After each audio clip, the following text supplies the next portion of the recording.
ये आकाशवाणी रायपुर है। प्रादेशिक समाचार बुलेटिन के साथ मैं दीप्ति चंद्रा।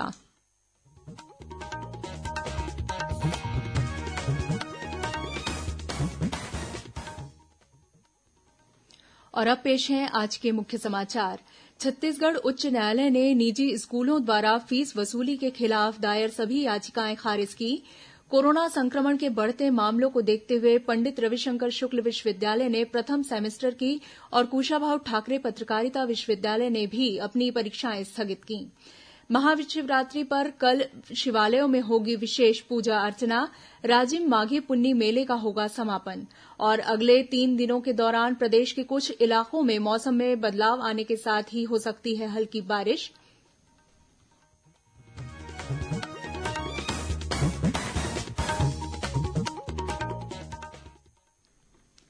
कोरोना महामारी के खिलाफ देश एकजुट होकर लड़ रहा है। आप भी हमारे साथ सुरक्षा और बचाव के 3 आसान एहतियाती उपायों का संकल्प लें।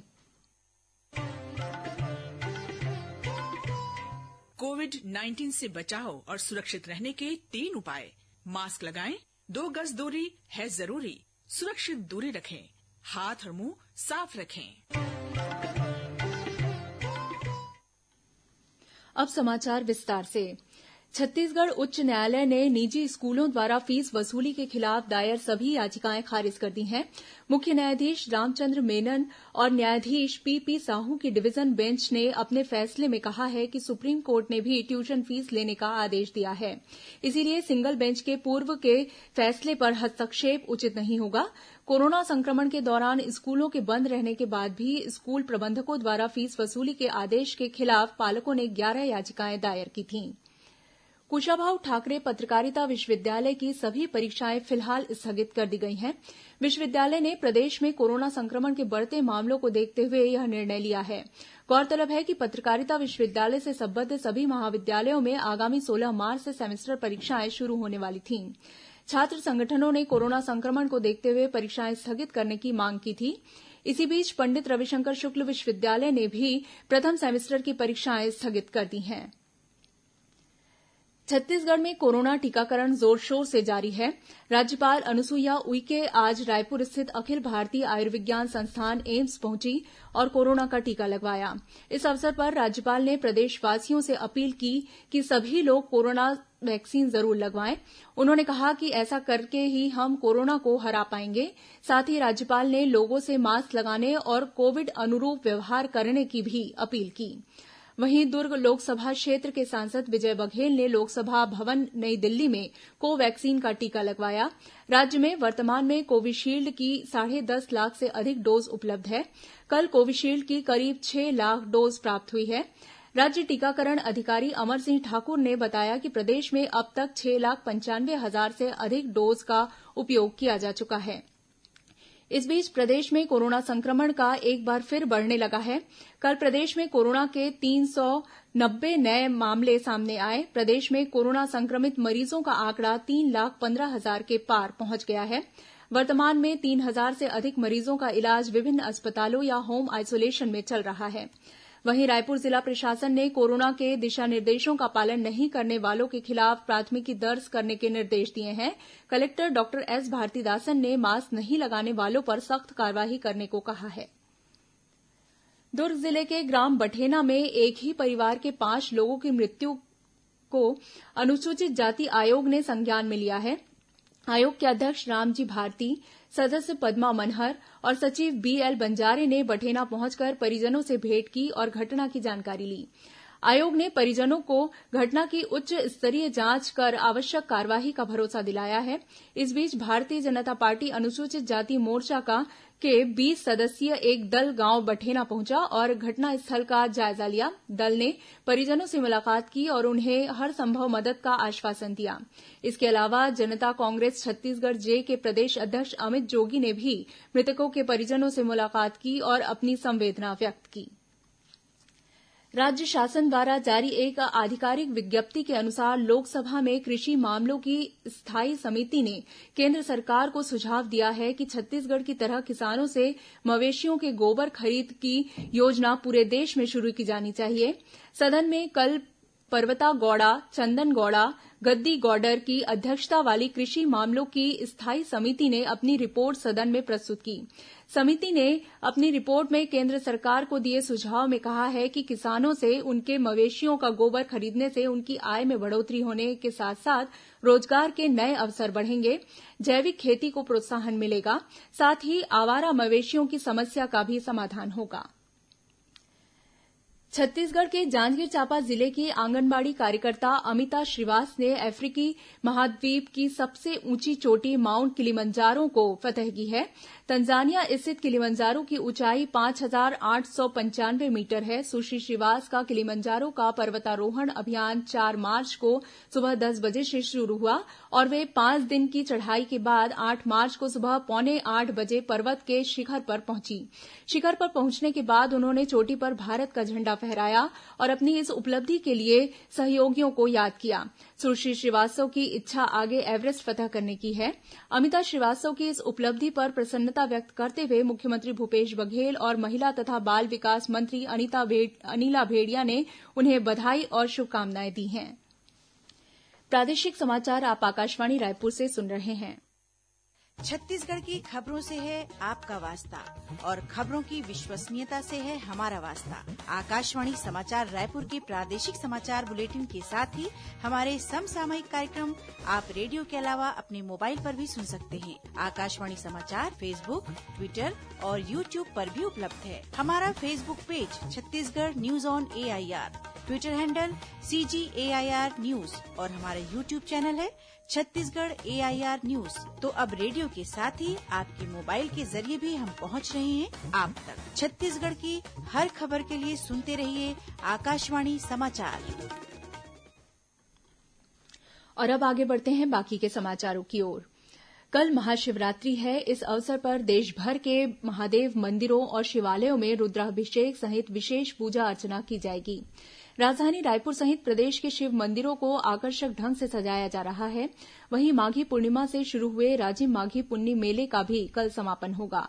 माघी पुन्नी मेला के अंतिम दिन कल सुबह से ही विभिन्न अखाड़ों और मठों से आमंत्रित साधु संतों और श्रद्धालुओं द्वारा पुण्य स्नान किया जाएगा। इसके लिए प्रशासन द्वारा मेला स्थल पर विशेष इंतजाम किए गए हैं।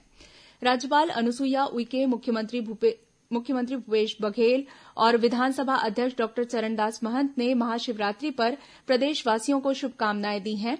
उधर कोरिया जिले में महाशिवरात्रि के अवसर पर अमृत धारा महोत्सव का आयोजन किया जाएगा। कार्यक्रम में पारंपरिक खेल, छत्तीसगढ़ी व्यंजन प्रतियोगिता के साथ ही स्थानीय लोक कलाकारों द्वारा भी प्रस्तुति दी जाएगी।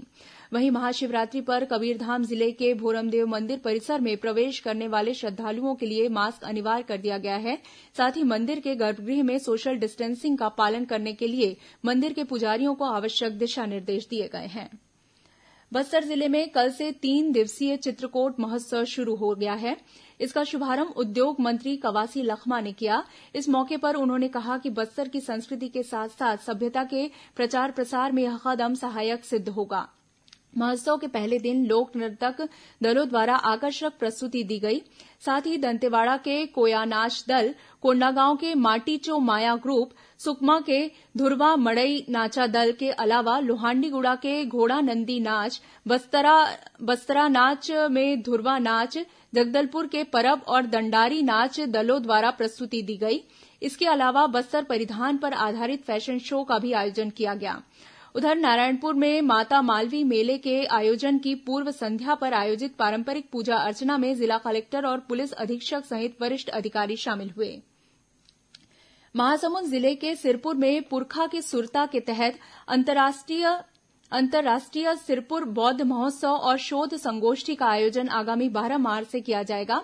3 दिवसीय इस महोत्सव का शुभारंभ सुबह 11 बजे से होगा। इसमें धम्म, कला, स्थापित शिक्षा, संस्कृति, साहित्य, समाज और इतिहास पर केंद्रित कार्यक्रमों का आयोजन किया जाएगा।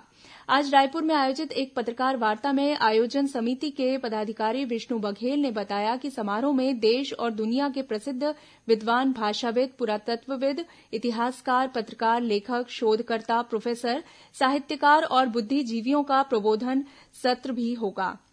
उधर कोरबा जिले में कल 11 मार्च से 2 दिवसीय पाली महोत्सव शुरू होगा। इसका शुभारंभ संस्कृति मंत्री अमरजीत भगत करेंगे। 2 दिवसीय इस महोत्सव में स्थानीय और रंगमंच के कलाकारों द्वारा सांस्कृतिक कार्यक्रमों की प्रस्तुति दी जाएगी।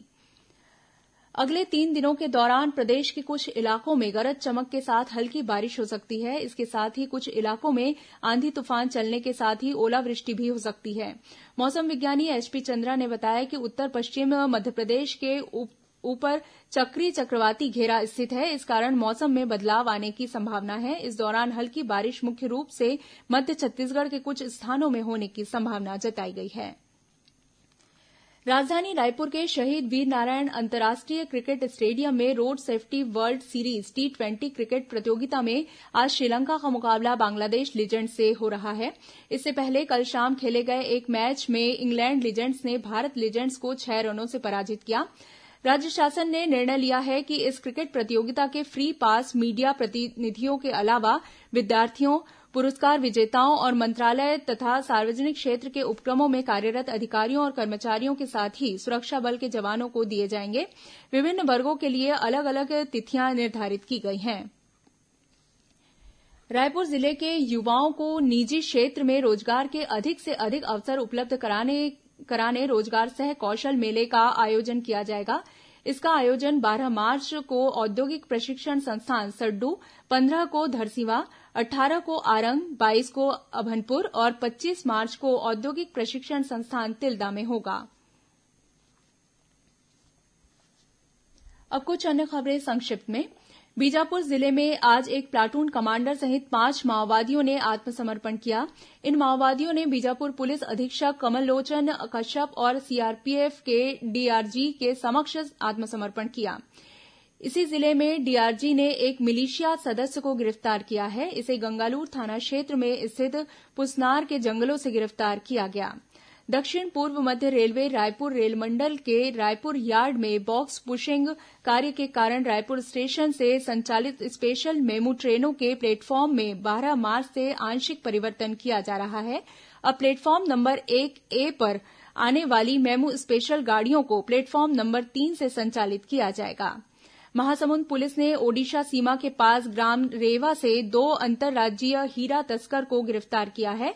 उनके पास से 477 नग हीरा जब्त किया है, जिसकी कीमत करीब 26 लाख रुपए बताई जा रही है। कबीरधाम पुलिस ने कुरियर ऑफिस में 3 लाख रुपए से अधिक की चोरी करने वाले अंतर्राज्यीय चोर को गिरफ्तार किया है। और सुकमा के जंगल में लगी आग आधे किलोमीटर तक फैल चुकी है। मौके पर दमकल की गाड़ियां आग को बुझाने में लगी हुई हैं।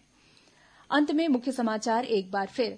छत्तीसगढ़ उच्च न्यायालय ने निजी स्कूलों द्वारा फीस वसूली के खिलाफ दायर सभी याचिकाएं खारिज की। कोरोना संक्रमण के बढ़ते मामलों को देखते हुए पंडित रविशंकर शुक्ल विश्वविद्यालय ने प्रथम सेमेस्टर की और कुशाभाऊ ठाकरे पत्रकारिता विश्वविद्यालय ने भी अपनी परीक्षाएं स्थगित की।